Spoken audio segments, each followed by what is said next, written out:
Hello everyone, स्वागत है आपका द स्कॉलरशिप यूट्यूब चैनल पर। आज हम अपनी क्लास करेंगे लेक्चर नंबर 12, जिसमें कि होंगे 901 से लेकर 950 तक के ईडियम। 50 ईडियम को हम डिस्कस करेंगे। ब्लैक बुक की B1 सीरीज़ हम कर रहे हैं, एआई से करते हैं। एआई इमेजेस हैं, हिस्ट्री है और ट्रिक की भी अगर ज़रूरत पड़ती है तो वो भी ट्रिक हम देख लेते हैं। बाकी इससे अलग ये सभी सीरीज़ हमने ऑलरेडी कर रखी है। B1 सीरीज़ चल रही है। पीडीएफ के लिए आप डिस्क्रिप्शन चेकआउट कर सकते हैं। सभी की सभी आपको पीडीएफ, इंडिविजुअल पीडीएफ या कंप्लीट हमारा जो एक्सेस है वो आपको डिस्क्रिप्शन में मिल जाएगा, उसका लिंक।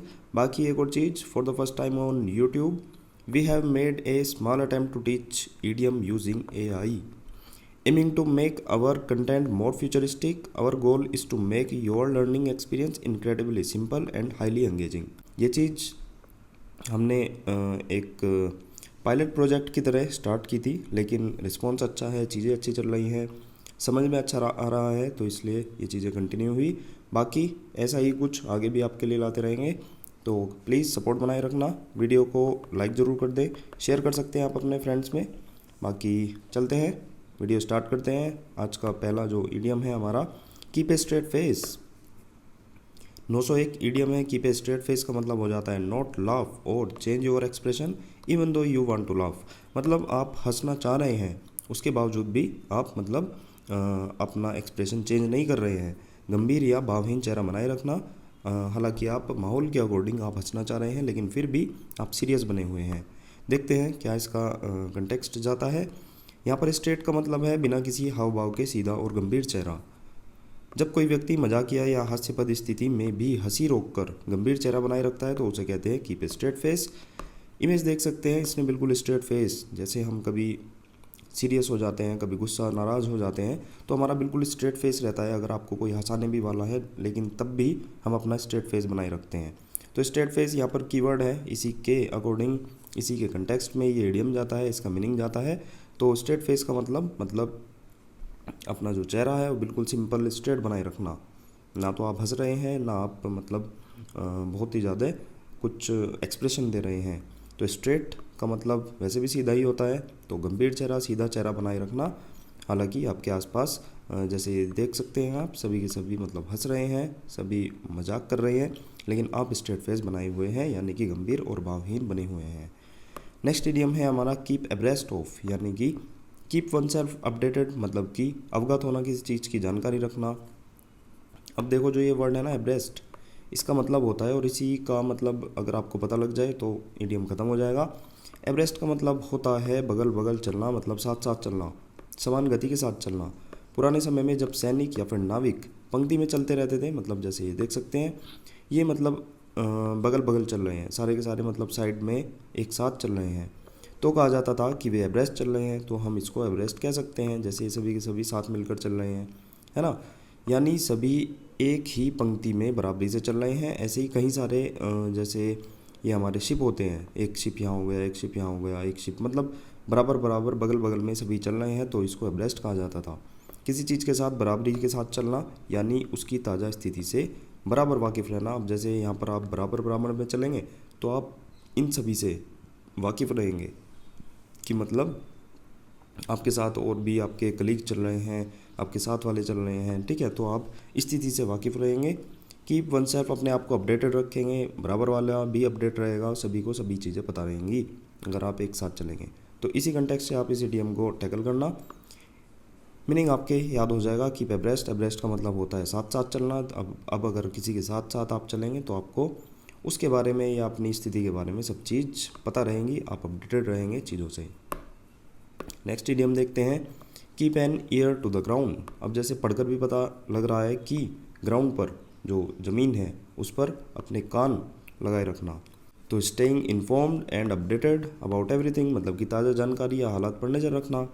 अब देखो अमेरिका के नेटिव अमेरिकन्स और पुराने ज़माने के जो ट्रैकर होते थे, शिकारी या घुमंतू लोग, वहाँ से ये जुड़ा हुआ माना जाता है। जब वे किसी दूर से आती हुई आवाज़, जैसे कि घोड़े के कदम, दुश्मनों की टुकड़ी या फिर जानवरों की हलचल को जब वे पास आती थी, तो उनको उनकी जो ये हलचल है, उनकी आवाज़ है, उनको सुनना चाहते थे, तो ये ज़मीन पर कान लगाकर सुनते थे। ज़मीन के कंपन, जो वाइब्रेशन एक पैदा होती है, उसके ज़रिए वे अंदाज़ा लगा लेते थे कि कौन कितनी दूरी पर है, कितने लोगों के साथ है, या किस चीज़, कौन सी चीज़ हमारे पास और किस गति से आ रही है। ठीक है, इमेज भी देख सकते हैं, ये मतलब कान लगाकर ध्यान से ये सुन रहा है, कोशिश कर रहा है कि जो भी इसके पास आ रहे हैं जैसे ये हैं वो क्या है ना, कौन लोग हैं, किस स्पीड से आ रहे हैं, कितने लोग आ रहे हैं।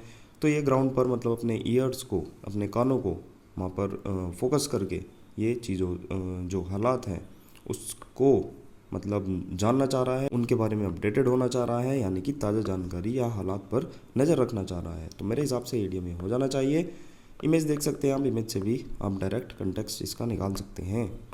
नेक्स्ट ईडीएम है हमारा keep at arm's length.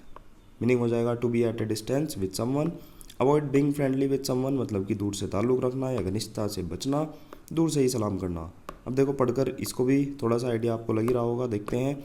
Arms length का मतलब होता है बाँह की लंबाई, एक प्राकृतिक दूरी का प्रतीक है, इतनी दूरी जिस पर आप अपनी बाँह बढ़ाकर सामने वाले को छू नहीं सकते हैं। पुराने समय में यह दूरी सुरक्षा, एहतियात एवं संकोच का प्रतीक मानी जाती थी। किसी को एट आर्म्स लेंथ रखना, इसका मतलब होता था कि उससे इतनी दूरी पर रहना कि वह आपको नुकसान न पहुंचा सके या आपके निजी दायरे में ना आ सके। अब देखो जब मान लो ये और थोड़े से पास हो जाएं तो ये हाथ को मिला सकते हैं, ठीक है, लेकिन नहीं, ये आर्म्स लेंथ की दूरी पर है, तो इसका मतलब इसका हाथ यहाँ तक आ रहा है, इसका हाथ यहाँ तक आ रहा है, ये कहीं ना कहीं थोड़े से दूर हैं, दूर से ही ये मतलब दुआ सलाम कर रहे हैं, घनिष्ठता से बच रहे हैं। ठीक है, हाय हेलो इनका दूर से ही चल रहा है, तो वही है कीप एट आर्म्स लेंथ। आपको समझ में आ गया होगा, मतलब कि जितनी हमारा आर्म होता है ना, हाथ होता है पूरा का पूरा, उतनी दूरी तो कम से कम बनाकर रखना, तो थोड़ा सा दूरी को मेंटेन करना। नेक्स्ट इडियम देखते हैं। नेक्स्ट इडियम है हमारा कीप काउंट ऑफ, मतलब कि टू रिमेंबर ए टोटल, किसी चीज़ का हिसाब रखना। अब प्राचीन समय में जब लोग मैनुअली रूप से चीज़ों की गिनती करते थे, जैसे कि अनाज के बोरे हो गए, पैसों के सिक्के हो गए, है ना, सैनिकों की संख्या, तो कीप काउंट का यूज़ किया जाता था। धीरे धीरे इसका प्रयोग किसी भी चीज़ पर लगातार निगरानी रखने के अर्थ में होने लगा। कीप काउंट ऑफ यानी कि किसी की गिनती रखना, जैसे पहले के समय में लोग गिनती रखते थे, है ना, तो किसी चीज़ का हिसाब रखना, इसका मीनिंग हो जाएगा। कीप काउंट का प्रयोग आप देख सकते हैं, मतलब अनाज के बोरे, पैसों के सिक्के या सैनिकों की संख्या के रूप में पहले यूज़ किया जाता था, तो वो ही अब चलता आ रहा है, मतलब कि किसी भी चीज़ पर लगातार निगरानी रखना, उस चीज़ का हिसाब रखना, उसका मतलब टोटल को मतलब उसको गिनती में रखना। ठीक है, देख सकते हैं ये भी पहले के ज़माने में किस तरह से अपनी चीज़ों को गिनती करके अपना हिसाब किताब कंप्लीट रख रहे हैं। नेक्स्ट इडियम देखते हैं हमारा कीप इन चेक। अब इसका मीनिंग है टू कंट्रोल समथिंग। अब जो ये चेक है ना, कीप इन चेक, ये आया है चेस से, है ना, चेस में आपको पता होगा हम चेक देते हैं, तो वहीं से ही ये चीज़ निकली है। इस मुहावरे की जड़ें शतरंज, जो चेस का खेल है, उससे जुड़ी हुई है। शतरंज में जब राजा पर सीधा हमला होता है तो उसे चेक कहते हैं, आपको सभी को पता होगा। उस समय राजा की सभी गतिविधियां सीमित हो जाती है, यानी वह पूरी तरह से काबू में आ जाता है। इसी विचार से इसका अर्थ हो गया किसी चीज़ को नियंत्रण में रखना ताकि वह नुकसान न पहुंचा सके। तो इडियम, अगर आपको चेस का कंटेक्स्ट एक बार भी दिमाग में आ गया तो आप इडियम को आराम से कर लेंगे। कीप इन चेक मतलब कि आपको चेक लगी हुई है, आप नियंत्रण में है सामने वाले के, है ना, तो आपको बचना है कुल मिलाकर। तो आपको जैसे मान लो चेकमेट भी हो गई, तो सामने वाले ने आपको बिल्कुल कंट्रोल में कर लिया है। अब आपके पास सीमित मतलब चाल है ना, सीमित आपके पास करने के लिए चीज़ें हैं, तो आप कहीं ना कहीं उसके कंट्रोल में हैं। नेक्स्ट इडियम देखते हैं। नेक्स्ट इडियम है कीप इन टच, मतलब कि to maintain contact with another person, संपर्क बनाए रखना। अब टच, किसी के आप टच में हैं, जैसे हम कह देते हैं कि उसके टच में रहो, तो ये तो सीधा सा आसान इडियम हो जाएगा, मतलब किसी के संपर्क में रहना। आप इसको भी पढ़कर देख सकते हैं अगर आपको इडियम नहीं समझ आता है। मतलब कीप इन टच, आप किसी के टच में हैं, जैसे ये देख सकते हैं ये दोनों आपस में टच में हैं, तो ये संपर्क बनाए हुए इन्होंने रखा हुआ है पहले से ही। नेक्स्ट इडियम है कीप वंस हेड, मतलब कि रिमेन काम, शांत रहना। देखते हैं इसका कंटेक्स्ट क्या है। प्राचीन समय में जो हेड शब्द था केवल सिर के लिए ही नहीं, मतलब सिर तो होता ही था, एक बुद्धि और होश, है ना, हमारी बुद्धि, होश और कॉन्शियसनेस से भी लिया जाता था हेड का मतलब। युद्ध, आपातकाल या फिर किसी खतरनाक स्थिति में अगर कोई व्यक्ति घबराकर गलत निर्णय करता था तो कहा जाता था कि उसने अपना सिर खो दिया है, उसने अपना लॉस्ट हिज हेड, मतलब उसने अपनी सोचने समझने की क्षमता को खो दिया है। इसके विपरीत जो व्यक्ति मुसीबत में भी शांत रहकर सही फैसले करता था, उसके लिए कहा जाता था कि उसने अपना सिर बचा कर रखा है। केप्ट या फिर कीप हिज हेड, मतलब उसने चीज़ों को सोच समझ कर किया है, उसने अपना सिर बचा कर रखा है। ठीक है, कुल मिलाकर कीप वन हेड का मतलब हो जाएगा शांत रहना, सोच समझ कर निर्णय लेना, और लॉस हिज हेड का मतलब हो जाएगा कि उसने मतलब अपनी सोचने समझने की क्षमता खो दी है। दोनों चीज़ को आप याद रखें, आराम से आपको चीज़ें याद हो जाएंगी। देख सकते हैं मतलब इसने कीप वंस हेड, इसने अपना जो हेड है वो बना कर रखा है। इसने मतलब अच्छे डिसीजन लिए हैं, मुश्किल परिस्थिति में भी अपने सोचने समझने की क्षमता को नहीं खोया है। नेक्स्ट इडियम देखते हैं, keep one's word. To uphold one's promise मतलब जुबान का पक्का होना, वादा निभाना। अब वर्ड का मतलब यहाँ शब्द ना होकर प्रतिज्ञा या वादे के रूप में भी लिया जाता है कि अपने अपने शब्दों पर टिको। जैसे कहते हैं ना, अपनी जुबान पर टिको, जो तुमने कहा है वादा निभाओ, अपनी जुबान का पक्का होना, है ना। तो वही है यहाँ पर वर्ड, मतलब अपने शब्दों पर टिको, जो तुमने चीज़ें कही हैं उसको कंप्लीट करो। शब्द का जो यहाँ पर वर्ड का जो मीनिंग है वो शब्द ना होकर प्रतिज्ञा या वादा के रूप में भी लिया जाता है।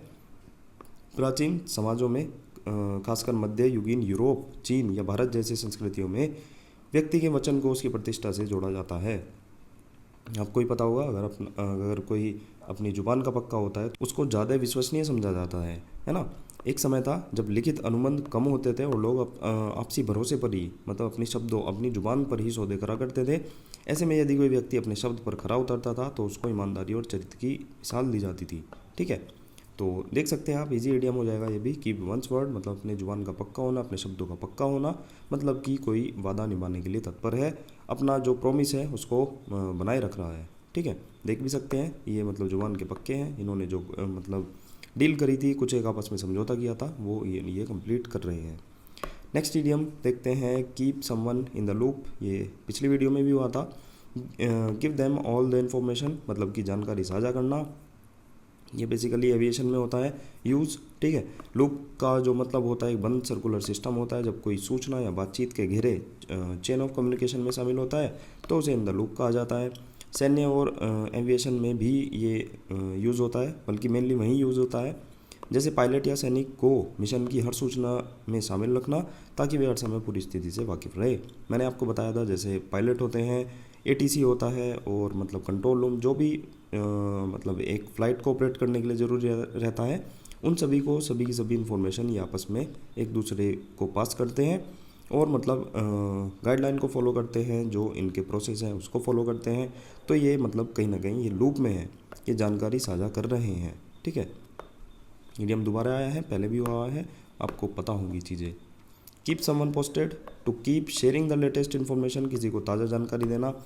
आप पोस्टेड को फेसबुक, इंस्टा से रिलेट कर सकते हैं, व्हाट्सएप से भी रिलेट कर सकते हैं। क्यों? क्योंकि कहते हैं ना, ये चीज़ पोस्ट कर दो, लिखा भी रहता है मतलब कि पोस्ट, अपने जो थॉट्स हैं, अपने विचार हैं, उसको पोस्ट करो, तो उससे आप रिलेट कर सकते हैं। किसी चीज़ को पोस्ट करना मतलब आप अपनी करंट सिचुएशन की, अपनी जो आपकी परिस्थिति चल रही है, या आप खुशी है, गम है, जो भी है, आप उसकी जानकारी देना चाह रहे हैं पोस्ट करके। ठीक है, तो पोस्ट शब्द का जो अर्थ होता है वो होता है सूचना का आदान प्रदान करना। चिट्ठियाँ या फिर संदेशवाहक पोस्टमैन के जरिए जानकारी पहले भेजी जाती थी, फिर धीरे धीरे टू पोस्ट समवन का मतलब होने लगा किसी को खबर देना या सूचना देना। जब कहा जाने लगा कीप समवन पोस्टेड, तो इसका मतलब हो गया किसी को उस समय की स्थिति की ताज़ा जानकारी लगातार देना।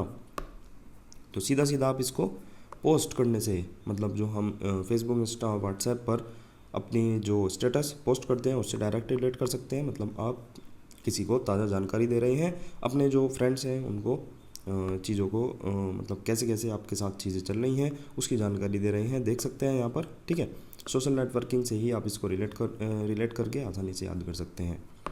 नेक्स्ट इडियम है हमारा, keep the ball rolling, to maintain progress, जारी रखना। अब कई इतिहासकार जो है वो ये मानते हैं कि यह खेलों से लिया गया है, जैसे कि गेंद का खेल मतलब फुटबॉल हो गई, बॉलिंग हो गई, है ना।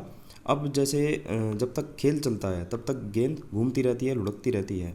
अगर गेंद रुक जाती है या रोक दिया जाता है उसको, तो खेल भी रुक जाता है। इसी से यह विचार आया कि काम भी तब तक आगे बढ़ता है जब तक गेंद लुढ़कती रहती है, यानी काम चल रहा है। अब देखो, जैसे ये फुटबॉल है, ये गेंद को मतलब बॉल है, फुटबॉल, इसको इधर से उधर मतलब सब एक दूसरे की ओर पास करते रहेंगे, मारते रहेंगे, गोल करने के लिए कोशिश करेंगे। तो जब तक बॉल रोल कर रही है, लुढ़क रही है वो इधर से उधर, तभी तक चीज़ें कंटिन्यू में है। मेंटेन प्रोग्रेस मतलब कि जारी है, जैसे ही बॉल को उठाकर रख दिया तो कहीं ना कहीं आपका खेल समाप्त हो गया है, तो चीज़ें रुक गई। ठीक है। ऐसे ही क्रिकेट की बॉल से भी आप रिलेट कर सकते हैं या फिर फुटबॉल से भी आप इसको रिलेट कर सकते हैं कि मतलब जारी रखना, गेम जारी है, प्रोग्रेस जो है वो कंटिन्यू है ना, to maintain progress. Next idiom है keep under one's head. Meaning हो जाएगा to keep something a secret, गुप्त या रहस्य रखना। इसमें बेसिकली दो चीज़ें देखी जाती है, दो चीज़ों का कंटेक्स्ट है इसमें। एक मान्यता ये है कि पुराने ज़माने में लोग महत्वपूर्ण दस्तावेज या छोटे जो नोट होते थे, है ना, टोपी के अंदर छुपा कर रखते थे ताकि कोई और न देख सके, इसलिए हेड के नीचे रखना। Under one's head, under his head, कुछ भी कह सकते हैं। तो हेड के नीचे रखना एक गोपनीयता का प्रतीक बन गया था। या फिर दूसरा कंटेक्स्ट ये है, ब्रिटेन से शुरुआत हुई इसकी। उस समय पुरुष अक्सर टोपी पहनकर रखते थे और ये मुहावरा इस बात को दर्शाता था कि कोई जानकारी उन्होंने अपने दिमाग, जो कि टोपी के नीचे होता है, उस दिमाग में उन्होंने कोई जानकारी, कोई इन्फॉर्मेशन, कुछ सीक्रेट छुपा कर रखे हैं और उसको बाहर नहीं आने दे रहे हैं। तो एक चीज़ ये हो जाएगी। दूसरी चीज़ ये, दोनों आपको मतलब किसी चीज़ को सीक्रेट या रहस्य रखने की कंटेक्स्ट की तरफ ही आपको इशारा कर रहे हैं। आपने देखा भी होगा पहले के जो जेंटलमैन, पहले के ब्रिटेन वाले जो इंग्लिश लोग होते थे, ये टोपी ज़रूर पहन कर रखते थे, है ना। तो ये प्रथा पहले से उनके यहाँ चली आ रही है। तो आप ये भी रिलेट कर सकते हैं कि वे अपने दिमाग में चीज़ों को रखते थे, इसलिए टोपी पहनते थे। तो वहीं से ये इडियम बन गया। या फिर पहले के समय में लोग जो छोटे मोटे जो बहुत ही महत्वपूर्ण चीज़ें होती थी, क्योंकि पहले तो, अभी तो चीज़ें मतलब ऑनलाइन चल रही हैं, सब इधर से उधर काफ़ी सारे टेक्स्ट, PDF, ये वो डॉक्यूमेंट इधर से उधर भेज दे रहे हैं। लेकिन पहले केवल और केवल हार्ड कॉपी चलती थी और कुछ एक हार्ड कॉपी जो बहुत ही ज़्यादा इंपॉर्टेंट होती थी वो उनको अपने टोपी के नीचे रख लेते थे, यानी कि वे उसको सीक्रेट रखना चाह रहे हैं। तो कीप अंडर वंस हेड का मतलब हो जाएगा to keep something a secret, मतलब कि कुछ चीज़ को गुप्त रखना, रहस्य रखना। नेक्स्ट इडियम है कीप अप अपीयरेंसेस, मतलब कि to pretend to be happier और richer so as to conceal the real situation.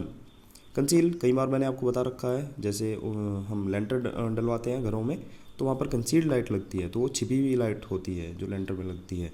तो उससे इसको रिलेट कर सकते हैं आप।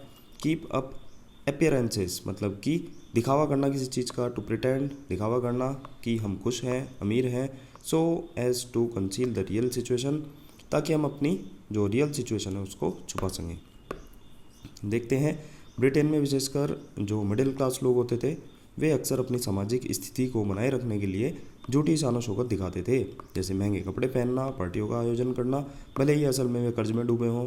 इस वाक्यांश को और लोकप्रियता मिली एक ब्रिटिश कॉमेडी शो से, कीपिंग अप अपीयरेंसेस, ठीक है, जिसमें एक महिला हर समय अपने पड़ोसियों और रिश्तेदारों के सामने परफेक्ट और ऊंचे दर्जे की छवि बनाए रखने की कोशिश करती थी। ये एक कॉमेडी शो था, वहाँ से ये इडियम ज़्यादा हाईलाइट हो गया।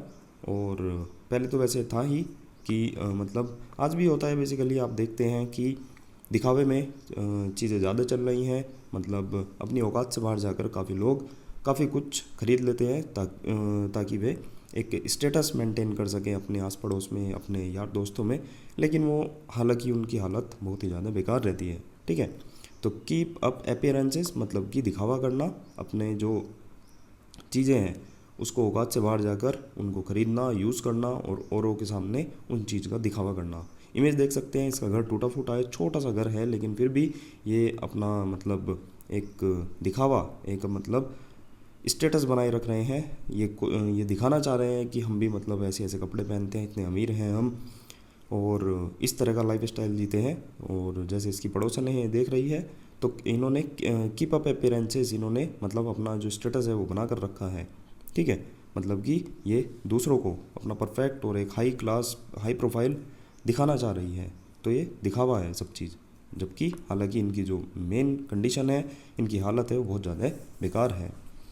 नेक्स्ट इडियम देखते हैं keep up with the Joneses, मतलब कि strive to match one's neighbour in spending and social standing, दूसरों की बराबरी करना। सेम कुछ इसका मीनिंग वैसा ही है जैसा अभी देखा हमने। इसे लोकप्रिय बनाने का श्रेय एक अमेरिकी कार्टूनिस्ट को जाता है। उन्होंने कॉमिक स्टार्ट करी थी जिसका नाम था कीपिंग अप विद द जोन्सेस। यह स्ट्रिप एक ऐसे परिवार की कहानी दर्शाती थी जो अपने अमीर पड़ोसी कौन था? जोन्स था, उनकी जीवन शैली, खर्च और स्टेटस की नकल करने की कोशिश करता है। यह कॉमिक आम लोगों के उस सामाजिक दबाव को दर्शाती थी जिसमें लोग अपने पड़ोसिया या जान पहचान वालों की बराबरी करने के लिए आर्थिक रूप से संघर्ष करते हैं। अब देखो ये घर हो गया जोन्स का, ठीक है। अब ये जो है ये इनकी नकल कर रहे हैं। इनके यहाँ जैसे देख सकते हैं BMW खड़ी है, ये भी एक लेकर आए और सेम इनके जैसा घर बनाया, मतलब इनकी नकल कर रहे हैं। हालांकि इनके पास इनकी हालत ख़राब है ना।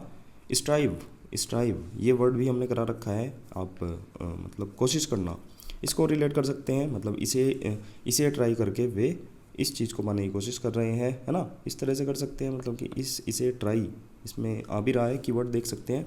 इसे ट्राई करके किसी चीज़ को पाने की कोशिश करना, मतलब कोशिश करना इसका मीनिंग हो जाता है। Strive to match one's neighbour, मतलब कोशिश करना मैच करने की अपने नेबर से, इन स्पेंडिंग खर्च करने में और सोशल स्टैंडिंग को मेंटेन करने में, मतलब दूसरों की बराबरी करना। तो जो ये जोन्स होते थे बहुत ही ज़्यादा अमीर होते थे और जोन्स जो पड़ोसी हैं उनकी ये जो है वो नकल कर रहे थे, दूसरों की बराबरी कर रहे थे। हालांकि इनकी कंडीशन जो है वो इतनी अच्छी नहीं थी, है ना। तो दूसरों की बराबरी करना, जोन्स की बराबरी करना, जोन्स थे अमीर लोग थे। इस तरह से आप इस इडियम को याद करेंगे। नेक्स्ट इडियम है keep your chin up, remain cheerful and hopeful in difficult circumstances, मतलब कि कठिन परिस्थितियों में खुश रहना। जब कोई व्यक्ति दुखी या हताश होता है तो उसका सिर अक्सर नीचे झुका रहता है, उसकी ठोड़ी छाती की ओर आ जाती है। यह शारीरिक मुद्रा उदासी और निराशा का प्रतीक है। इसके विपरीत, इसके अपोजिट, जब कोई व्यक्ति आत्मविश्वासी, आशावान या दृढ़ होता है तो वह अपना सिर सीधा रखता है, बिल्कुल कॉन्फिडेंस में एकदम बिल्कुल सामने रखता है। उसकी ठोड़ी ऊपर की ओर होती है। यह मुद्रा ताकत, आत्मविश्वास और सकारात्मक पॉजिटिविटी का प्रतीक है। इस प्रकार कीप योर चिन अप का शाब्दिक अर्थ बन गया कि अपने सिर को ऊपर उठाकर आशावादी मुद्रा बनाए रखो, भले ही परिस्थितियाँ कितनी भी कठिन क्यों न हो। आई होप आप समझ चुके होंगे। कीप योर चिन अप मतलब कि ठोड़ी, अपना जो मुंह है वो सामने रखना, मतलब आप पॉजिटिव हैं, आप मतलब कॉन्फिडेंस हैं। ये देख सकते हैं इसने अपना चिन अप करके रखा है, ये बिल्कुल कॉन्फिडेंस है। बाकी इनको देख सकते हैं ये मतलब उदास है और अपनी मतलब जो ठोड़ी है वो अपना जो मुंह है वो उसको नीचे करके घूम रहे हैं, मतलब कि उदास हैं बहुत ज़्यादा। बारिश आई है तो ये मतलब कठिन परिस्थिति में है, ये ढूंढ रहे हैं कि कुछ मतलब हमें दिक्कत होगी, हमें शेल्टर मिल जाए कहीं भी कुछ भी, लेकिन इसको कोई दिक्कत नहीं है, ये मज़े में अपना जा रहा है कि मैं तो कॉन्फिडेंस हूँ, छोड़ो मज़ा लेना है आज, है ना। छाता भी है इसके पास। तो थोड़ा सा आप रिलेट कर सकते हैं। कीप योर चिन अप मतलब ठोड़ी, अपना मुंह, अपना जो पूरा का पूरा बॉडी पोस्चर है वो बिल्कुल कॉन्फिडेंस रखना, सामने रखना, है ना। नीचे ना झुकाना मुंह को, क्योंकि जिसका मुंह नीचे झुक जाता है कहीं ना कहीं वो उदासी में होता है और निराशा में होता है। नेक्स्ट इडियम देखते हैं keep your shirt on, to remain cool, क्रोध पर नियंत्रण रखना। इसके पीछे हिस्ट्री है। अमेरिका में लोग जब किसी लड़ाई झगड़े के पहले अपनी कमीज उतार देते थे ताकि लड़ाई में कपड़े फटे नहीं। इसलिए जब कोई कहता था कीप योर शर्ट ऑन मतलब अपनी शर्ट पहने रखो, उतारो मत, तो उसका मतलब होता था लड़ाई की नौबत मत लाओ, शांत रहो। धीरे धीरे कहावत ये सामान्य सलाह बन गई। जब व्यक्ति जल्दी गुस्से में आ जाए और अधीर हो जाए, है ना, तो उसको शांत रखने के लिए कहा जाता है कीप योर शर्ट ऑन, अपनी शर्ट को पहने रखो, अपनी शर्ट मत उतारो, मतलब गुस्सा मत हो। क्योंकि शर्ट कब उतरती थी? जब लड़ाई झगड़ा हो जाता था। अब देखो लड़ाई झगड़ा हुआ है ना। अब इसको कहा जा रहा है हे कीप योर शर्ट ऑन, मतलब शर्ट को पहने रखो, मतलब लड़ाई मत करो इतनी। ये इसके साथ लड़ाई कर रहा है, ये अगर इसको सलाह दे रहा है। तो क्रोध पर नियंत्रण रखना, अपनी शर्ट को मतलब पहने रखना। नेक्स्ट इडियम देखते हैं keep your wig on, to calm down, शांत होना। इंग्लैंड में पुरुष औपचारिक विग पहना करते थे, खासतौर पर जज, वकील और उच्च वर्ग के लोग। जब कोई व्यक्ति बहुत गुस्से में होता था तो वह उत्तेजना में विग को उतार देता था या विग जो है वो गिर जाती थी। यहाँ पर देख सकते हैं, ठीक है। ये बहुत ज़्यादा गुस्सा है फेस से और मतलब इसकी जो विग है या तो इसको उतारेगा या वो गिर जाएगी। इसलिए अगर किसी से कहा जाए कीप योर विग ऑन तो उसका मतलब हो जाता था इतना गुस्सा मत करो कि तुम्हारी विग ही गिर जाए। अब देखो जो ये जज साहब हैं इसको कह रहे हैं कि कीप योर विग ऑन मतलब शांत रहो, इतना गुस्सा मत हो कि तुम्हारी विग ही गिर जाए। तो कीप योर विग ऑन मतलब इसका हो जाएगा टू काम डाउन। ऐसे जो ये है वो इधर की साइड होना चाहिए, मतलब ये कह रहे हैं इनको कीप योर विग ऑन, ठीक है।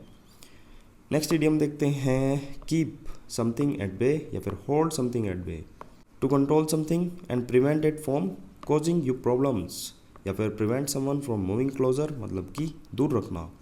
अब देखो वैसे बे का मतलब तो होता है खाड़ी, है ना। लेकिन यहाँ पर इसका मीनिंग एक अलग हो जाता है। इसका संबंध शिकार और शिकारी कुत्तों जो हंटिंग डॉग्स होते हैं उससे रिलेटेड है।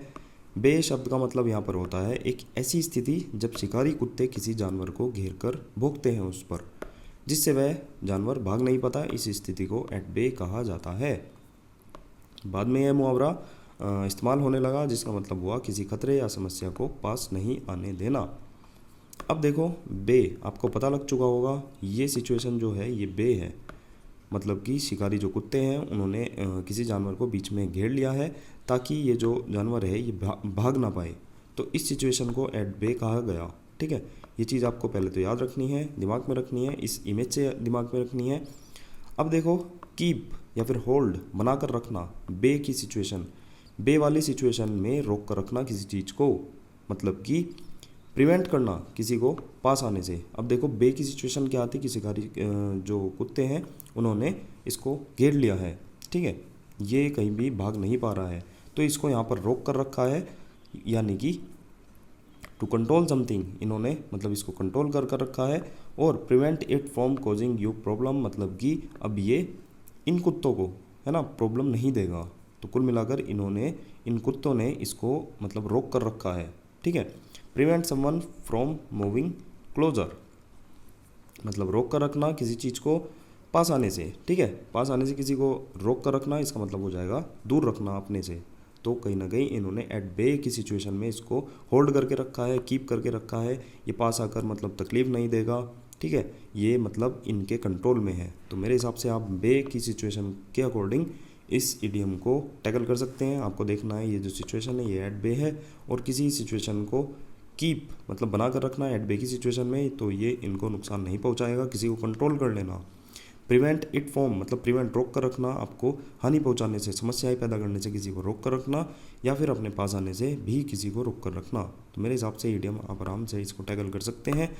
नेक्स्ट इडियम देखते हैं, कीप्स एन ओपन हाउस।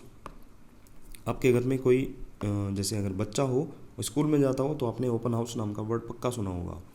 तो ओपन हाउस का मतलब ये हो जाता है कि स्कूल में सभी का स्वागत है। नॉर्मली स्कूल में बच्चे जाते हैं, लेकिन ओपन हाउस में बच्चों के साथ साथ सभी जा सकते हैं, उनके पेरेंट्स, उनके भाई, उनकी बहनें, मम्मी पापा, दादा दादी सब उसमें जा सकते हैं। तो वेलकम्स ऑल मेंबर हो जाएगा, मतलब कि सभी का स्वागत करना। डायरेक्ट इडियम आप इस कंटेक्स्ट से इसको रिलेट कर सकते हैं, लेकिन देखते हैं इसका रियल कंटेक्स्ट क्या था। इंग्लैंड में रईस लोग त्यौहार या फिर ख़ास मौके जैसे क्रिसमस हो गया या सामाजिक आयोजनों में अपने घर के दरवाजे आम लोगों के लिए खोल दिया करते थे, जहाँ कोई भी आकर खाना खा सकता था, ठहर सकता था या समय बिता सकता था। यह सामाजिक उदारता और आतिथ्य भावना का प्रतीक था। इसी परंपरा से यह मुहावरा निकला। आज बेसिकली ये स्कूल्स में यूज़ किया जाता है कि भाई ओपन हाउस है तो सभी का स्वागत है, आप आ सकते हैं। नेक्स्ट इडियम देखते हैं, कीप ए लेवल हेड का मतलब हो जाएगा पास सेंसिबल, समझदार होना। अब लेवल हेडेड का मतलब हो जाता है कि किसी का दिमाग सीधा, सपाट और स्थिर होता है, न कि घबराया हुआ या फिर उथल पुथल से भरा। यह उस मानसिक स्थिति को दर्शाता है जब किसी का दिमाग संयमित और संतुलित होता है। ठीक है, तो कीप ए लेवल हेड का मतलब हो जाएगा अपना मतलब जो दिमाग है, अपनी सोचने समझने की जो कैपेसिटी है उसको मेंटेन रखना, मतलब कि समझदार होना। देख सकते हैं ये मतलब पूरी भीड़ में भी ये अपना लेवल हेड इसने बनाए रखा हुआ है। ये एक बूढ़ी अम्मा जी की हेल्प करने को मतलब तैयार हो गया है ना। बाकी सभी अपना अपना बिजी है, लेकिन ये अपना लेवल हेड बना कर रखा है, तो ये समझदार है, ये अम्मा की हेल्प कर रहा है। तो कीप ए लेवल हेड कहेंगे इसको, मतलब इसका जो सिर है वो सीधा है, बिल्कुल स्थिर है, बिल्कुल सीधा सपाट है, और मतलब सोचने समझने की कैपेसिटी इसके अंदर बची है, ये समझदार पर्सन होगा। नेक्स्ट इडियम देखते हैं, keep a stiff upper lip या फिर केप्ट ए स्टिफ अपर लिप। ये तो मतलब वर्ब चेंज हो जाती है, इसका आपको टेंशन नहीं लेनी है। मीनिंग हो जाता है रिमेन एक्सप्रेशन लेस, मतलब कि अपना दुख दर्द जाहिर नहीं होने देना। जब कोई व्यक्ति बहुत ही भावुक होता है, देखो स्टिफ का मतलब क्या हो जाता है, कठोर। अपर लिप आपको पता ही होगा, बताने की ज़रूरत नहीं है। देखते हैं, जब कोई व्यक्ति बहुत ही ज़्यादा भावुक होता है, डरता है या रोने वाला होता है तो उसके होठ कांपने लगते हैं। आपने ये चीज़ फील भी करी होगी, खासकर ऊपरी होठ। स्टिफ अपर लिप का मतलब हो जाता है होठों को स्थिर रखना, कठोर रखना, ताकि ये कांपे नहीं और व्यक्ति अपनी भावनाओं जैसे डर, दुख, पीड़ा को दूसरों के सामने प्रकट न कर सके। ठीक है, तो अपने अपर लिप को स्टिफ बनाकर रखना, कठोर बनाकर रखने का मतलब है आप अपने जो इमोशंस हैं उनको मतलब दूसरों तक या सामने वाले तक आप जाहिर नहीं होने दे रहे हैं। अपना दुख दर्द आपने छुपा कर रखा है, तो रिमेन एक्सप्रेशन लेस हो जाएगा। इसका मीनिंग देख सकते हैं, अंदर से बहुत ही ज़्यादा ये टूटा हुआ है, मतलब रोना आ रहा है, कब कभी इसके होठों में आ रही हैं, लेकिन इसने स्टिफ अपर लिप बनाकर रखे हैं। तो कहीं ना कहीं इसने औरों के सामने, क्योंकि ये हेड है, हेड कह सकते हैं इन सभी का, तो इसने अपनी जो फीलिंग है वो मतलब अपने अंदर दबा कर रखी है, इसने जाहिर नहीं की है। आई होप आप समझ चुके होंगे। नेक्स्ट ईडियम पर चलते हैं। नेक्स्ट है हमारा idiom kick someone when they are down.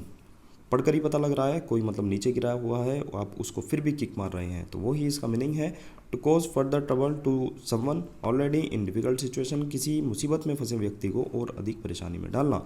यह मुहावरा अनैतिक और क्रूर व्यवहार को दर्शाता है, यानी कि किसी की कमजोरी या बुरे समय का फ़ायदा उठाना। इसका जो विचार है, इसकी जो जड़ें हैं, प्राचीन युद्ध और लड़ाई के समय से हैं, जब दुश्मन को ज़मीन पर गिराने के बाद भी मारा जाता था, किक किया जाता था, ताकि वह फिर से लड़ने लायक न रहे। धीरे धीरे यह विचार आम जीवन में मेटाफर के रूप में आ गया। तो देख सकते हैं आप, मतलब ये दुश्मन है इसका और इसको नीचे गिरा रखा है, लेकिन ये फिर भी इसको किक मार रहा है, ताकि ये मतलब जो थोड़ा बहुत भी इसके अंदर जान है, मतलब खड़ा होने का इसमें जोश है, वो भी खत्म हो जाए। तो kick someone when they are down, already किसी की हालत ख़राब है, आप फिर भी उसको किक मार रहे हैं, मतलब एक तो पहले ही परेशानी में है, दुविधा में, आप फिर भी उसको मतलब मार रहे हैं, तो मतलब मुसीबत में फंसे व्यक्ति को और अधिक परेशानी में डाल देना।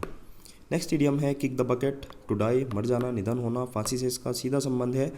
कैसे है? पुराने ज़माने में जब किसी को फांसी दी जाती थी तो व्यक्ति को एक बाल्टी, बकेट या फिर स्टूल पर खड़ा करके दिया जाता था।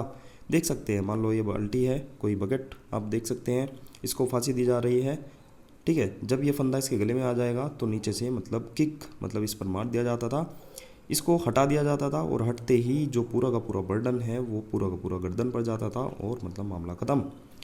फांसी के फंदे को गले में डालने के बाद नीचे से बाल्टी को लात मारकर किक द बकेट मतलब कि हटा दिया जाता था। इस क्रिया के बाद व्यक्ति की मृत्यु हो जाती थी। तो किक द बकेट का मतलब सीधा सा हो गया, मतलब कि मर जाना, ठीक है, निधन हो जाना। इजी इडियम है, आप इस कॉन्टेक्स्ट से एकदम आप इसको रिलेट कर पाएंगे। नेक्स्ट इडियम देखते हैं किक्ड अप ए रो, मतलब कि मेड ए ग्रेट फर्स, या फिर कॉज्ड अ डिस्टर्बेंस, मतलब कि आसमान सिर पर उठा लेना, हंगामा करना। अब देखो फर्स जो ये वर्ड है ये हमने ऑलरेडी करा रखा है। इसमें फंस, जो फंसना होता है उसको ही आप इसमें कीवर्ड बना सकते हैं। जैसे फंस गया मैं तो हंगामे में, तो इसका मतलब हो जाता है हंगामा, ठीक है। तो किक्ड अप ए रो मतलब मेड ए ग्रेट फंस, मतलब कि हंगामा खड़ा कर देना, बखेड़ा कर देना। कॉज्ड डिस्टर्बेंस, डिस्टर्बेंस को खड़ा कर लेना, है ना, मतलब कारण बनना डिस्टर्बेंस का। आसमान सिर पर उठा लेना, हंगामा करना। देखते हैं किस तरह से ये बना है। किकअप जो वाक्यांश होता है, इसका उपयोग धूल या गंदगी उछालना, रेज, डस्ट और डर्ट के अर्थ में होता रहा है पहले से। जब कोई व्यक्ति गुस्से में या उत्तेजित होकर अपने पैरों से ज़मीन पर मारता है तो धूल या गंदगी ऊपर उठती है। यह एक प्रकार की अशांति और उपद्रव पैदा करने का एक प्रतीक है। तो किकअप का मतलब हो गया, मतलब आप किसी चीज़ को क्रिएट कर रहे हैं, ठीक है। जैसे यहाँ पर धूल और गंदगी उछलती थी जब हम अपने पैरों को ज़मीन पर मारते थे। रो का अर्थ यहाँ पर लाइन तो होता ही है, उससे अलग भी होता है, मतलब कि एक तेज शोर, झगड़ा कह सकते हैं, हंगामा कह सकते हैं, नॉइजी, क्वेरल और डिस्टर्बेंस कह सकते हैं। रो का मतलब यह शब्द संभवतः एक ऐसे शोर या अशांति को संदर्भित करता है जो किसी विवाद या विरोध के कारण उत्पन्न हुई है।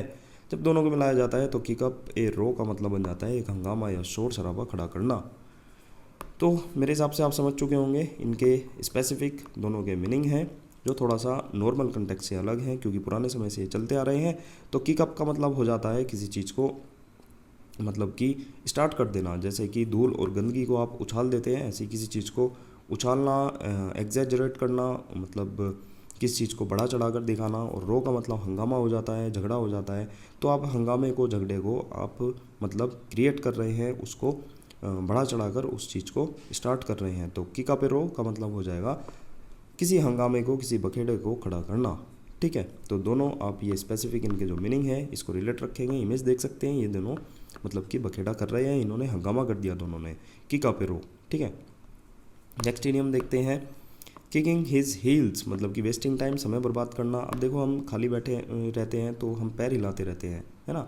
ऊपर नीचे भी हम पैर को मतलब पंजों के बल करते हैं या पैर को पूरा ही मतलब हवा में हिला देते हैं, तो इसका मतलब होता है हम खाली है ना, समय बर्बाद हम कर रहे हैं, वेस्ट अपना जो समय है वो वेस्ट कर रहे हैं। जब लोग लंबे समय तक खाली बैठकर इंतजार करते हैं तो बेचैनी में अपनी एड़ियाँ ज़मीन पर मारते हैं, पैर हिलाते हैं। इसी दृश्य से मुहावरे की कल्पना की गई। ईडियम ईजी है।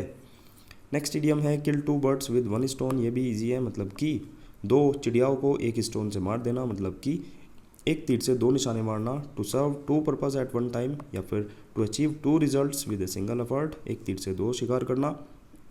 अब देखो, वैसे तो इसको ऊपर उठाना चाहिए था हल्का सा, इसने कोई पत्थर मारा है, वो पहले मतलब इसको लगा और फिर जाकर इसको लग गया, ठीक है। तो एक तीर से या फिर एक स्टोन से इसने दो बर्ड को मार दिया है। पहले शिकार के लिए पत्थर या गोले का प्रयोग किया जाता था। जब कोई शिकारी एक ही पत्थर से दो पक्षियों को मार देता था तो यह उसकी दक्षता और चालाकी का प्रतीक माना जाता था। ईडियम ईजी है, एक बार ही पढ़कर आप इसको टैकल कर सकते हैं। नेक्स्ट ईडियम है किथ एंड किन, मतलब कि ब्लड रिलेटिव, रिश्तेदार। ये ईडियम जो है न्यूज़पेपर में आपने कई बार सुना होगा, किनशिप सुना होगा, किन सुना होगा, तो ये वर्ड मतलब बहुत ही ज़्यादा कॉमन है। देखते हैं, जो कित का मतलब होता है जाने पहचाने लोग या समुदाय से हुआ है। यह जो शब्द है इसे तो छोड़ सकते हैं आप। सीधा सीधा मतलब जो कित होता है उसका मतलब होता है जाने पहचाने लोग या फिर समुदाय या फिर परिचय, दोस्ती, पड़ोसीपन, है ना, आसपास के लोग। और जो किन का अर्थ होता है रक्त संबंधी या फिर परिवार, वंश, नस्ल या परिवार हो जाता है। इसका मीनिंग जब दोनों को साथ रखा गया तो किथ एंड किन का मतलब हो गया अपने जान पहचान वाले और अपने जो रिश्तेदार लोग होते हैं, है ना। नेपोटिज्म में ये वर्ड काफ़ी चलता है न्यूज़पेपर में, मतलब कि अपने सगे संबंधी रिश्तेदार होते हैं, जो किन होते हैं, ब्लड रिलेटिव होते हैं, उनको मतलब थोड़ी सी प्रेफरेंस ज़्यादा दे दी जाती है ना, उसको फ़ायदा दिया जाता है। तो ये चीज़ आप इनके मीनिंग से डायरेक्ट रिलेशन रखें कि मतलब इनका मतलब होता है मतलब आसपास के लोग, जान पहचान के लोग, अपने दूर परिवार के लोग, पास वाले भी हो सकते हैं, मतलब जो आपके खास हैं वो इसमें मतलब रिश्तेदार भी हो सकते हैं, ब्लड रिलेटिव भी हो सकते हैं, दोस्त भी हो सकते हैं, तो वो सभी किथ एंड किन में आ जाएंगे, है ना, जान पहचान वाले और रिश्तेदार लोग। नेक्स्ट इडियम है हमारा किटी कॉर्नर, मतलब कि things located diagonally opposite each other, मतलब कि तिरछा स्थित होना। अब यहाँ पर किटी आया है, वैसे आप इस किटी को जो बिल्ली का बच्चा होता है उससे रिलेट करेंगे, लेकिन उसको रिलेट नहीं करना है। इस मुहावरे की उत्पत्ति के बारे में बताया जाता है कि इसका बिल्लियों से कोई भी लेना देना नहीं है, जो किटी होती है। यह असल में कैटर कॉर्नर शब्द से आया है, जो पुराना एक फ्रेंच शब्द होता था कैट्रा, है ना, उससे आया है। कैट्रा से कैटर बना और कैट्रा का मतलब होता था चार। इसका उपयोग उस तरीके का वर्णन करने के लिए किया जाता था जब जिस तरह से एक पासे पर 4 नंबर एक बिंदु एक दूसरे से तिरछे रखे जाते हैं, जैसे पासे पर जो है वो 4 नंबर होते थे ऐसे, ठीक है। और ये डायगोनली जो है ये किटी कॉर्नर है, ठीक है। तो एक पासे पर 4 नंबर पर जो बिंदु होते थे एक दूसरे से तिरछे रखे होते हैं, तो उसी को ही किटी कॉर्नर कहा जाता है। समय के साथ जो कैटर शब्द था वो किटी में बदल गया, ठीक है। जो कैटर था वो किटी में बदल गया। और कैटर किससे आया था? कैट्रा से आया था। कैट्रा का मतलब होता था 4, जैसे 4 पॉइंट में 2 बिंदु आपस में डायगनली अपोजिट होते हैं, तो उसी को ही किटी कॉर्नर कहते हैं। ये रिलेटर आपको रखना है ना। तो कैट्रा का मतलब होता है 4, कैटर बन गया और कैटर से किटी बन गया, ठीक है। तो किटी कॉर्नर देख सकते हैं, मतलब कि डायगनली चीज़ें रखी हैं। नेक्स्ट इडियम है हमारा नॉक डाउन, टू डेमोलिश, नष्ट करना, पहले भी करा रखा है। बॉक्सिंग से आया है, जब कोई खिलाड़ी अपने जो ओपोनेंट होता है उसको ज़मीन पर गिरा देता है तो उसको नॉकडाउन कहा जाता है। वहीं से ये चीज़ निकल कर आई, मतलब कि नष्ट कर देना, डेमोलिश कर देना। यह शब्द बाद में आम बोलचाल में आने लगा और कई संदर्भों में इस्तेमाल होने लगा, जैसे लड़ाई में किसी को पछाड़ देना, नीलामी में कीमत गिरा देना, या किसी चीज़ को तोड़ देना, या फिर किसी को हरा देना। तो नॉकडाउन का मतलब आपको बॉक्सिंग से ही रिलेट करना है। नेक्स्ट इडियम है know like the back of one's hand, to have detail knowledge of something, रग रग से वाकिफ़ होना, गहराई से जानना। अब देखो, हमारा जो हाथ होता है उसका जो बैक होता है ना, जिस ओर हम घड़ी पहनते हैं, तो वो जो है वो आपसे बिल्कुल टच में रहता है, आपको उसकी रग रग के बारे में पता है। तो नो, किसी को जानना, like the back of one's hand, मतलब कि अपने या किसी के जो हैंड है उसका बैक है, जो इतना जानना कि आप अपने जितना आप अपने हाथ की बैक को जानते हैं। तो इस तरह से ये इडियम बना। Know something like the back of one's hand का अर्थ होता है किसी चीज़ को इतनी अच्छी तरह से जानना जैसे कोई व्यक्ति अपने हाथ की बैक साइड को जानता है। हर समय उसकी नज़रों के सामने वो चीज़ होती है तो उसको पता ही है। इसका प्रयोग इस भाव को दर्शाने के लिए किया गया कि व्यक्ति को किसी स्थान, विषय, चीज़ के बारे में पूरी जानकारी, हर कोना, हर पहलू उसको मालूम है। ये देख सकते हैं, ये बैक है अपने हैंड की, क्योंकि नाखून सामने दिख रहे हैं। ठीक है, तो ये बैक है हैंड की, ये आपके हमेशा सामने रहती है। आप इस चीज़ से आप डेली अपना हाथ देखते हैं तो आपको अपने हाथ के बारे में हर चीज़ पता होगी। तो इसी तरह से किसी को जानना, उसकी रग रग से वाकिफ़ होना। नेक्स्ट इडियम है हमारा know something inside out, to know everything about something, to know something thoroughly, मतलब कि गहराई से जानना। देखते हैं, इनसाइड आउट का मतलब जो होता है भीतर से बाहर तक, इनसाइड आउट है ना। शब्द का मतलब होता है किसी चीज़ के हर कोने, हर पहलू की गहरी जानकारी रखना। यह विचार इस बात पर आधारित है कि अगर आप किसी चीज़ को इतनी बार देख लें या इस्तेमाल कर लें, विश्लेषण कर लें कि आप उसके अंदर से बाहर तक की सभी चीज़ों को समझ जाते हैं, तो आप वास्तव में उस पर महारत हासिल करते हैं। देख सकते हैं, कोई एक मशीन टाइप है, रोबोट आप रिलेट कर सकते हैं। आप इसके अंदर से बाहर तक सब हर चीज़ को जानते हैं। तो आप इसकी अंदर से बाहर तक जब हर चीज़ को जानेंगे तो आप इसके बारे में गहराई से नॉलेज रखेंगे। ठीक है, इसकी हर चीज़ को आप जान पाएंगे अंदर से बाहर तक की। नेक्स्ट इडियम है हमारा knows how many beans make 5, मतलब हो जाता है वेल इन्फॉर्म्ड एंड इंटेलिजेंट, समझदार और बुद्धिमान होना। जानना हाउ मैनी बीन्स मेक 5। अब देखो, जो बीन्स होती है वो मतलब कितनी बीन्स मतलब 5 बना रही है, बहुत ही आसान चीज़ है, बेसिक सी चीज़ है ना। 6 बीन है, ये 5 बीन ही 5 बनाएगी, मतलब इसमें से कोई सी 5 बीन या फिर एक हटा दो तो 5 बन जाएगी। तो बेसिक सी चीज़ है ना। यही सिद्धांत इसके पीछे चलता है। यह एक पहेली से संबंधित है जहाँ पर बीन्स जो सेम के दाने होते हैं उनका उपयोग गिनती करने के लिए किया जाता था। यदि कोई जानता है कि कितनी बीन्स से 5 बनते हैं तो ये एक सरल गणितीय गणना होती है। इसका मतलब होता है कि वह बहुत ज़्यादा चतुर है ना, मतलब चतुर है वो चीज़, है ना, अगर किसी को पता है। एक नॉर्मल से कंटेक्स्ट में देखते हैं कि 5 बीन्स से आपको 5 बनाने हैं, है ना, मतलब कि काफ़ी सारी बीन्स हैं, उसमें से 5 बीन्स से 5 बनाने हैं। मतलब गिनती में आपको दिखाना है कि 1 2 3 4। बेसिकली ये जो चीज़ है ना, ये पहले के वोटिंग सिस्टम से आती है। मैंने पहले भी एक इडियम कराया था। बीन्स जो है वहाँ पर वोटिंग के लिए यूज़ की जाती थी, मतलब शायद स्पिल द बीन्स था। ठीक है, जैसे बीन से हम वोटिंग करते थे, मान लो किसी ए पर्सन की यहाँ पर है, बी की यहाँ पर है, बीन्स को यहाँ पर गिरा जाता था, इसमें डाल दिया, इसमें डाल दिया, इसमें डाल दिया, तो यहाँ पर अलग बीन्स होती थी, यहाँ पर अलग। अब मान लो ए के पास ज़्यादा बीन्स हो गई, है ना, और मतलब काउंटिंग चल रही है और स्पिल द बीन्स मतलब बीन्स गिर गई नीचे, सारी की सारी बीन्स नीचे गिर गई, तो पता लग जाएगा कि इसके पास कितनी बीन्स है। तो यहाँ पर इसका जो भेद है, एक इसका सीक्रेट है, वो उजागर हो गया था। तो इसका मतलब स्पिल द बीन्स का वही हो जाता है कि किसी का चीज़ों को उजागर कर देना। अब देखो, वही बीन्स जो है वो काउंटिंग के लिए, जैसे वोटिंग काउंटिंग के लिए पहले यूज़ की जाती थी, वही चीज़ यहाँ पर रिलेट आप कर सकते हैं कि पता करना कि कितनी बीन्स से 5 बने हैं। तो मतलब कि आप समझदार हैं, वेल इन्फॉर्म्ड हैं, आपको बीन्स को यूज़ करना आता है, उनसे गिनना आता है, बुद्धिमान है आप, इंटेलिजेंट हैं। तो इस तरह से आप इडियम को याद करेंगे। नेक्स्ट इडियम है लेट डाउन देयर आर्म्स, मतलब कि सरेंडर्ड, अपने शस्त्र डाल देना, आत्मसमर्पण करना। तो ये तो मतलब इमेज से ही आपको आराम से पता लग रहा है, अपने आर्म्स को नीचे डाल देना। ये कंधा नहीं है, ये अस्त्र शस्त्र हैं, है ना, हथियार हैं। जब सैनिक किसी युद्ध में हार मान लेते हैं या जब संधि होती है तो अपने हथियार जमीन पर रखकर ये संकेत देते हैं कि वे अब लड़ाई नहीं करेंगे।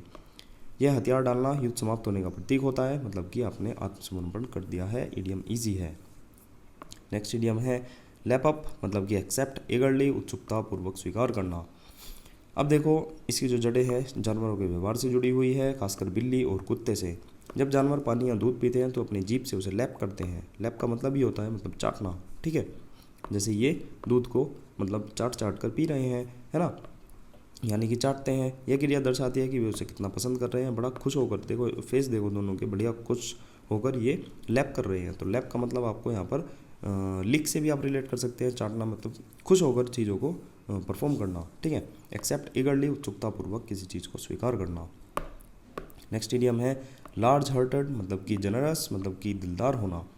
जब किसी व्यक्ति के चरित्र की महानता और उदार दृष्टिकोण को दर्शाया जाता है तो कहा जाता है उसका दिल बहुत बड़ा है, यानी वह हर किसी के लिए जगह रखता है। सीधी सी बात है, इन मैडम का दिल बहुत बड़ा है, सभी को मतलब खाने को दे रही है और इनको चुप भी करा रही है, सभी इनसे खुश हैं। तो इनका मतलब दान वान कर रही हैं, सभी को अच्छा बढ़िया खुश रख रही हैं, ठीक है। तो ये इनका दिल बहुत बड़ा है, हिंदी में भी कहते हैं इसका तो दिल बहुत बड़ा है, तो वो दिलदार है, जेनरस है। इडियम ईजी है। नेक्स्ट इडियम है हमारा लास्ट बट नॉट लीस्ट।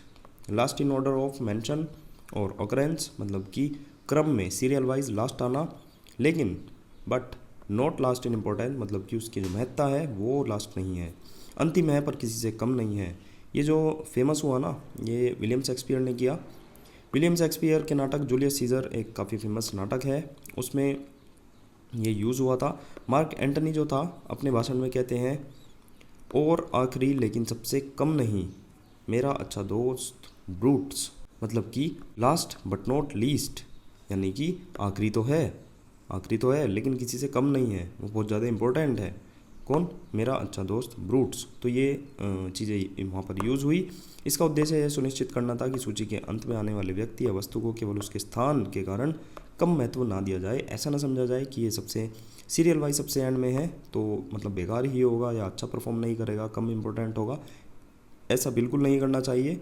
जो आखिरी होता है वो भी महत्वपूर्ण हो सकता है, ठीक है। लास्ट बट नॉट लीस्ट आपको समझ में आ गया होगा, नॉर्मल भी हम इसको काफ़ी यूज़ करते हैं। नेक्स्ट है हमारा इडियम लेस्ट ऑन टू समथिंग, मतलब कि टू बिकम फर्मली अटैच्ड, संलग्न होना। लेस्ट आपको पता होना ज़रूरी है, इडियम ख़त्म हो जाएगा। ये जो लैच होता है ना, ये होता है कुंडी जो दरवाज़ों पर होती है, गेट पर होती है, या सिटकनी भी बोलते हैं काफ़ी लोग, ये देख सकते हैं, ये लैच है, ठीक है। यह मुहावरा सीधे तौर पर लैच जो होता है कुंडी या फिर सिटकनी शब्द से आता है। एक कुंडी तब पकड़ और चिपक जाती है जब वह किसी दूसरी चीज़ से जुड़ती है, ठीक है, क्योंकि इसका एक पार्ट यहाँ पर होता है, एक पार्ट इसमें इसको अटैच करना होता है। जैसे दरवाजे या खिड़की को बंद करने के लिए हम इसको बंद करते हैं। सबसे पहले लैच का अर्थ जो है किसी चीज़ को बंद करने या सुरक्षित करने के लिए कुंडी लगाना था। समय के साथ ये जो है विचार, अवसर और लोगों के संदर्भ में भी लाक्षणिक रूप में यूज़ होने लगा। जब आप किसी विचार को पकड़ कर रखते हैं, लेस्ट ऑन टू, किसी को मतलब जकड़ कर रख लेते हैं, अटैच करके किसी चीज़ को रखते हैं, तो इसका मतलब हो जाता है आपने उसे मजबूती से समझ लिया है और अपने दिमाग में बंद कर लिया है, मतलब कि चीज़ों को अटैच कर लेना। टू बिकम फर्मली अटैच्ड, संलग्न कर लेना। इसको हम अपनी थिंकिंग प्रोसेस से भी रिलेट कर सकते हैं, मतलब थिंकिंग प्रोसेस के कंटेक्स्ट में भी हम इसको यूज़ करते हैं, है ना। अपने विचार को आपने पकड़ लिया है, अपने इमोशन को, अपनी जो थिंकिंग है उसको आपने अटैच कर लिया है, बिल्कुल पकड़ कर रख लिया है। जैसे कि लैच जो एक कुंडी होती है, जैसे वो लैच हो जाती है, मतलब अटैच हो जाती है गेट में, तो ऐसे ही आपको ये चीज़ भी रिलेट कर लेनी है, फर्मली अटैच हो जाएगा। नेक्स्ट इडियम है हमारा late in the day. Easy है तो, मतलब कि too delay to be of any use, मतलब कि बहुत ज़्यादा देर कर देना। इसका जो आधार है दिन के समय से लिया गया है। जैसे जैसे दिन ढलता है, शाम हो जाती है, वैसे वैसे नया काम शुरू करना मुश्किल हो जाता है। न तो पर्याप्त समय बचता है, न ऊर्जा बचती है कि कोई कार्य या प्रतिक्रिया इतनी देर से हुई, अब उसका कोई खास असर नहीं होगा।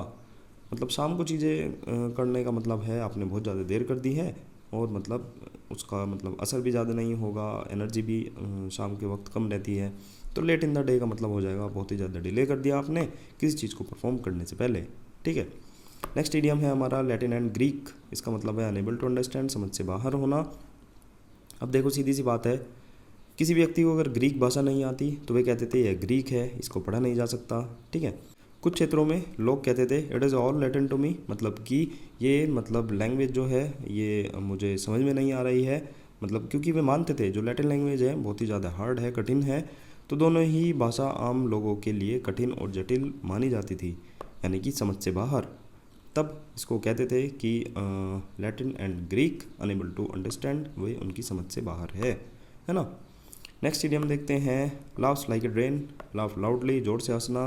ये जो ड्रेन शब्द है ना, इसका मतलब ऐसे तो होता है नाली और गटर होता है ड्रेन, है ना, जिसमें से अक्सर गंदा पानी बहते हुए समय मतलब गंदा पानी बहते समय अजीब और तेज़ आवाज़ वहाँ से निकलती है, जैसे गर्गलिंग हो गई, गड़गड़ाने जैसी आवाज़ हो गई।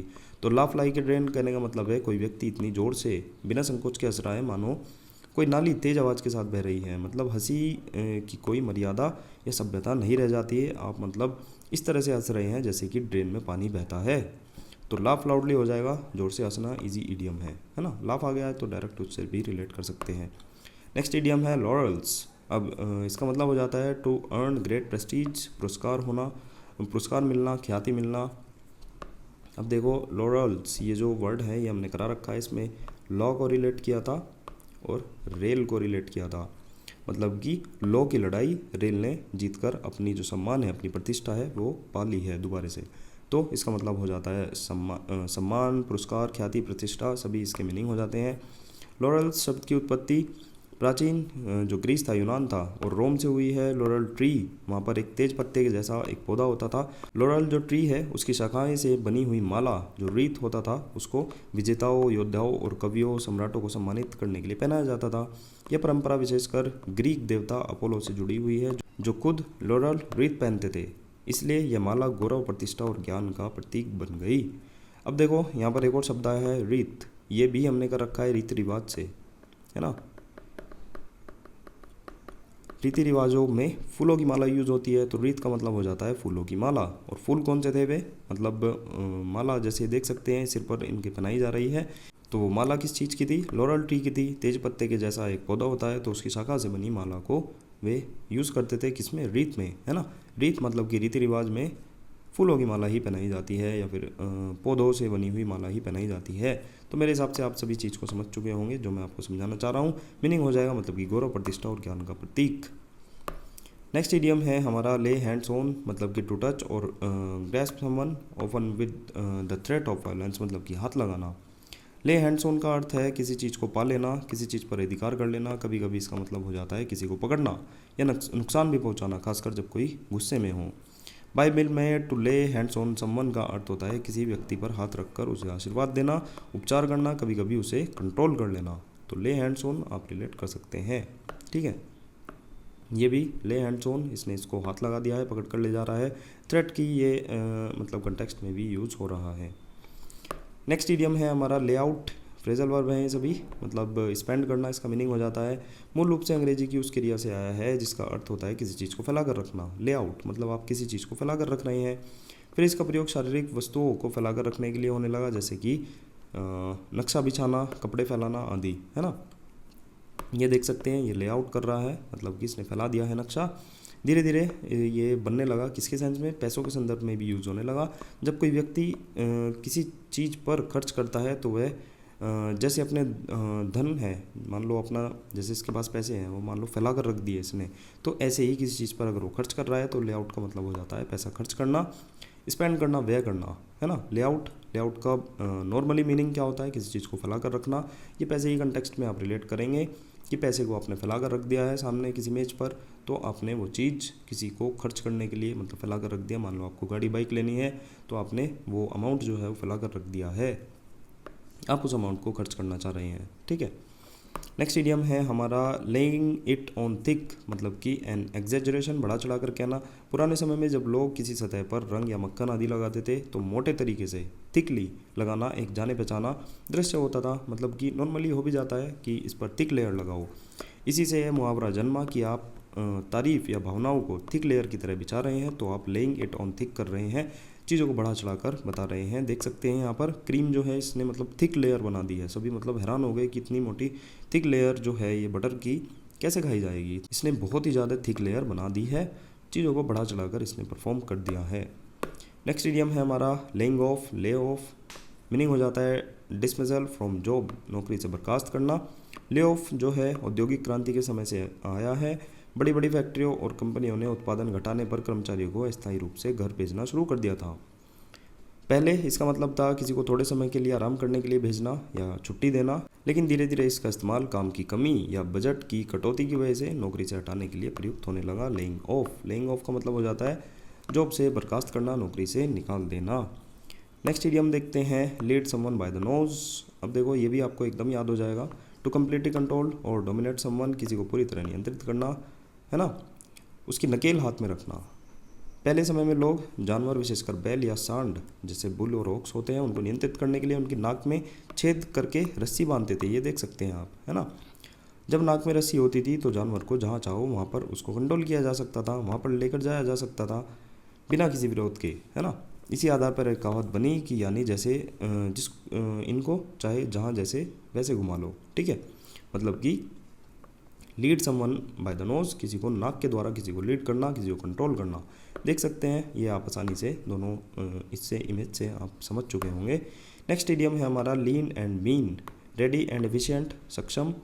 देखते हैं कैसे इसका मीनिंग आया। जब कंपनियां और संगठन अपने खर्चों में कटौती करके ज़्यादा कुशल बनने की रणनीति अपनाने लगी तो लीन का मतलब वहाँ पर हो गया कम संसाधनों वाला, है ना। पतला तो होता ही है लेकिन कम संसाधनों वाला उसका मीनिंग हो गया। मतलब क्योंकि वे अपने खर्चों में कटौती कर रहे थे, ठीक है। मतलब जो एक्सेस एक्सपेंस थे उनको कम करने की कोशिश कर रहे थे तो उन्होंने अपने जो रिसोर्सेज हैं, संसाधन हैं, उनको कम किया। मीन का मतलब हो जाता है कुशल, प्रभावी, दृढ़। तो इस मुहावरे का ज़्यादा इस्तेमाल कॉरपोरेट और बिजनेस दुनिया में हुआ जहां कंपनियां भारी स्टाफ या खर्च को कम करके लीन बनाती थी, कम संसाधनों वाला बनाती थी और कम्पिटिटिवनेस बढ़ाने के लिए वे मीन बनती थी। मीन मतलब दृढ़, कुशल बनती थी। तो इसका मतलब हो जाएगा लीन एंड मीन का मतलब रेडी एंड एफिशिएंट, ठीक है।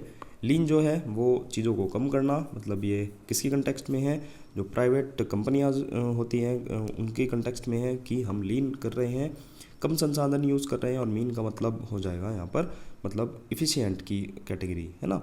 कुशल, प्रभावी, दृढ़ बना रहे हैं हम चीज़ों को। तो रेडी एंड एफिशिएंट इसका मीनिंग हो जाएगा मतलब कि सक्षम होना। नेक्स्ट इडियम है learn by heart, easy idiom है, मतलब कि टू मेमोराइज समथिंग, कंटेस्ट करना।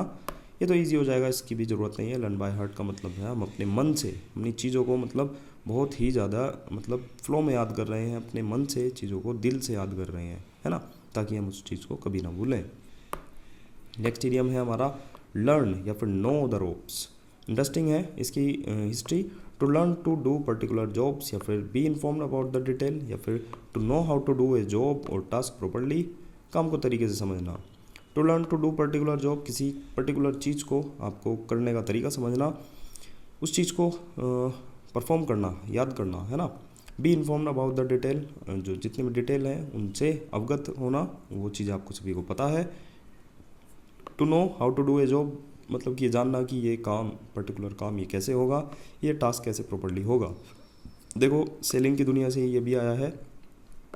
पुराने समय में जब जहाज़ सेल से चलते थे, सेल वही पर्दे वाले जहाज होते थे, तो नौसैनिक जो सेलर थे वो जहाज़ के सेल्स को नियंत्रित करने के लिए रस्सियाँ जो रोप्स होती थी उनको ठीक से जानना, संभालना आना ज़रूरी होता था।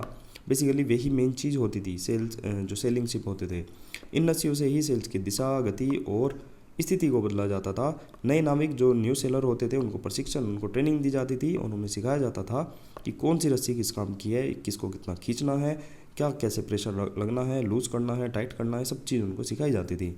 इस प्रक्रिया को कहा जाता था लर्न द रोप्स, मतलब कि रस्सियों का पर्टिकुलर एक ज्ञान प्राप्त करना, मतलब कि काम के तरीके को समझना, इसका मीनिंग हो जाएगा, ठीक है। तो मेरे हिसाब से आप इसको क्रिस्टल क्लियर हो चुका होगा ये चीज़ कि रोप्स जो है वो क्यों समझी जाती थी, क्यों उनको जाना जाता था और क्यों इसका मीनिंग काम के तरीके को समझना हुआ, ठीक है। तो यहीं अपने 50 इडियम यहीं समाप्त करते हैं। वीडियो को लाइक ज़रूर कर देना, चैनल अगर सब्सक्राइब नहीं किया है उसको सब्सक्राइब कर देना। पीडीएफ के लिए डिस्क्रिप्शन चेकआउट कर सकते हैं। बाकी वीडियो को शेयर भी आप कर सकते हैं और थैंक यू फॉर वॉचिंग। मिलते हैं नेक्स्ट वीडियो में, नेक्स्ट अगले जितने भी इडियम है उनके साथ। Bye bye.